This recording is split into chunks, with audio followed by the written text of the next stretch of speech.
Of all the styles of titles that I've reviewed on the Switch over this generation, the one that I've most continually struggled with has been digital novels. I understand that there's an audience for them, and with that in mind, I always try to keep an open mind. But while there are those that I've come around to appreciating, there are others that reinforce my less enthused sentiments for them. The Fairy's Secret, unfortunately, serves as an example of what I tend to dislike most in the genre space. While apparently it may have helped to have played through the game that this serves as a sequel to, The Fairy's Song, in general the story at least makes enough sense regardless, for what depth it offers. With a little bit of road trip vibes, some romance, and some threat of peril, there's at least some variety that keeps the entire story from feeling one-note and limited. Whether or not the conclusion delivers will be a matter of taste, but I'd say that given the nature of the story itself, it's at least sensible and satisfying in that light. Getting to what made the experience a struggle, I always take issue with stories like this that don't allow for much more than my being a passive observer.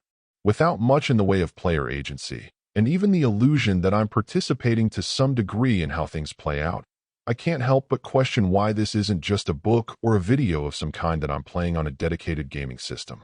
Simply pressing the button to continue to advance to more dialogue, or using auto and needing to nudge a button to keep the system from thinking you've gone to do something else, really doesn't do it for me. The fact that overall there are very few visual assets to help accentuate the story further underlines this problem, and with no voice work to back things up, the experience falls even further down the low-effort rabbit hole. While I'm quick to point out that these experiences aren't my cup of tea, I wouldn't say my ill feelings for this particular game are unfair either. The fact is that I've played through visual novels that have engaged me with difficult choices, interesting concepts, or at least flourishes of engaging art or voice that have elevated the experience.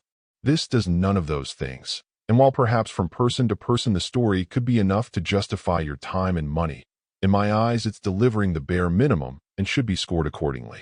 Overall, my final score for the game ended up being a 5.8. And if you're interested in picking it up, it's currently available on the Switch eShop for $11.99. Thank you for taking the time to listen to this review.